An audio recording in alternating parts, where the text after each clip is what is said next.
15 April 1976 সচিবালয়ে অর্থ মন্ত্রণালয় এবং সংশ্লিষ্ট বিভাগের কর্মকর্তাদের সমাবেশে ভাষণ দানকালে দেশের ভবিষ্যৎ অগ্রগতি সুনিশ্চিত করার জন্য সরকারি অফিসারদের প্রতি দৃষ্টিভঙ্গির পরিবর্তন এবং কঠোর পরিশ্রম করার আহ্বান জানান সেনাপ্রধান ও উপপ্রধান সামরিক আইন প্রশাসক এবং অর্থ বিভাগের দায়িত্বে নিযুক্ত প্রেসিডেন্টের উপদেষ্টা মেজর জেনারেল জিয়াউর রহমান। তিনি বলেন, ঘরে বাইরে অভিজ্ঞতার আলোকে প্রশাসনের পুরাতন ধ্যান ধারণা বদলে ফেলতে হবে এবং জনগণের আশা আকাঙ্ক্ষার প্রতিফলনের জন্য অবিলম্বে ব্যবস্থা গ্রহণ করতে হবে।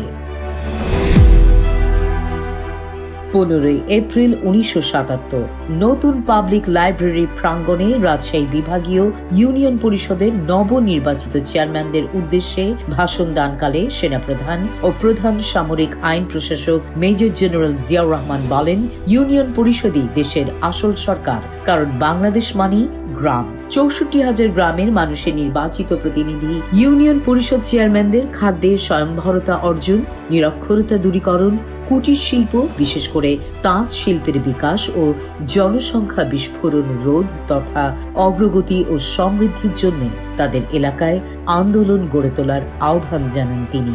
জিয়া বলেন, টাকা খেয়ে ফেললে চলবে না, থানা ও গ্রাম ভিত্তিক পরিকল্পনা গ্রহণ করে তা বাস্তবায়ন করতে হবে। চেয়ারম্যানদের প্রতি নিজের আস্থার কথা দৃঢ়তার সঙ্গে উল্লেখ করেন জেনারেল জিয়া। 15 এপ্রিল 1979 বাংলা নববর্ষের দিন নতুন মন্ত্রিসভার সদস্যদের শপথ পাঠ করালেন প্রেসিডেন্ট জিয়াউর রহমান। শপথ অনুষ্ঠানের পর দেশে গণতন্ত্রের পূর্ণ প্রতিষ্ঠা ও একে শক্তিশালী করার জন্য দলমত নির্বিশেষে দেশবাসী ও সকল রাজনৈতিক দলের প্রতি আহ্বান জানান তিনি। দৃঢ় আশা ব্যক্ত করে প্রেসিডেন্ট বলেন, আমাদের এই নতুন সরকার দেশে জনগণের গণতন্ত্র প্রতিষ্ঠায় সব প্রচেষ্টাই চালিয়ে যাবে। জিয়া বলেন, আমাদের কাঙ্ক্ষিত লক্ষ্যে পৌঁছাবার জন্য আজ যা সবচেয়ে বেশি প্রয়োজন তা হল ভ্রাতৃত্ব ও বন্ধুত্বের মনোভাব। 15 এপ্রিল 1979 দেশ জুড়ে পালিত হলো বাংলা নববর্ষের প্রথম দিন পয়লা বৈশাখ। নববর্ষ উপলক্ষে ঢাকা স্টেডিয়ামে আয়োজিত শিশু কিশোর ও শিক্ষার্থীদের এক সমাবেশে প্রেসিডেন্ট জিয়াউর রহমান বলেন, পহেলা বৈশাখ জাতি ধর্ম নির্বিশেষে আমাদের সকলের জন্য আনন্দের দিন। উজ্জ্বল সমৃদ্ধ জীবনের পথে এগিয়ে চলার বাণী নিয়ে আমাদের জাতীয় জীবনে আসে পহেলা বৈশাখ। শুভেচ্ছা বিনিময়ের মধ্য দিয়ে আমাদের পারস্পরিক ভালোবাসা ও ভ্রাতৃত্বের বন্ধনকে আমরা এই দিনে আরো দৃঢ় করি। এ সময় তিনি নববর্ষের উদ্দীপনায় জাতীয় ঐক্য আরো দৃঢ় করার আহ্বান জানান।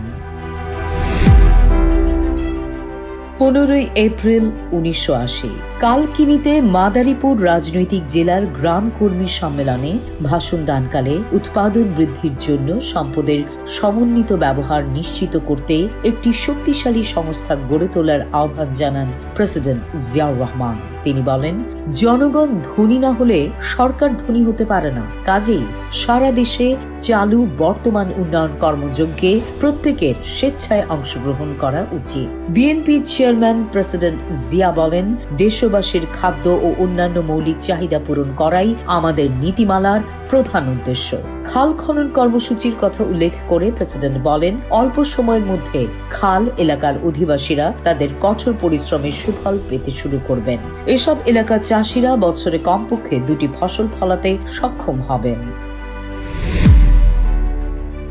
15 এপ্রিল 1980 খুলনায় 6 দিন ব্যাপী তৃতীয় বাংলাদেশ রোভার মোট উদ্বোধনকালে স্কাউটদের প্রতি আর্তের সেবায় আত্মনিয়োগ এবং দেশকে সমৃদ্ধশালী করে গড়ে তোলার নেতৃত্ব দানের আহ্বান জানান প্রেসিডেন্ট জিয়াউর রহমান। তিনি বলেন, স্কাউটরা সমাজ সেবার লক্ষ্যের সঙ্গে সঙ্গে সমাজ উন্নয়নের উপরও জোর দিয়েছে।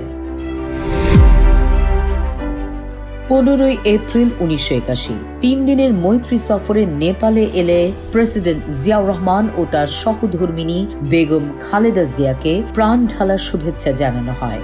রাজা বীরেন্দ্র ও রানী ঐশ্বর্য ত্রিভুবন বিমানবন্দরে প্রেসিডেন্ট ও বেগম জিয়াকে অভ্যর্থনা জানান। রাতে দেশটির রাজার সঙ্গে এক ঘরোয়া বৈঠকে অংশ নেন জিয়াউর রহমান। সৌহার্দ্যপূর্ণ পরিবেশে অনুষ্ঠিত এ আলোচনায় প্রেসিডেন্ট জিয়া ও রাজা বীরেন্দ্র মন্ত্রী পর্যায়ের যুক্ত কমিশনের সাম্প্রতিক বৈঠকে সিদ্ধান্তের বাস্তবায়নে স্বার্থ সংশ্লিষ্ট দ্বিপাক্ষিক বিষয় নিয়ে আলোচনা করেন।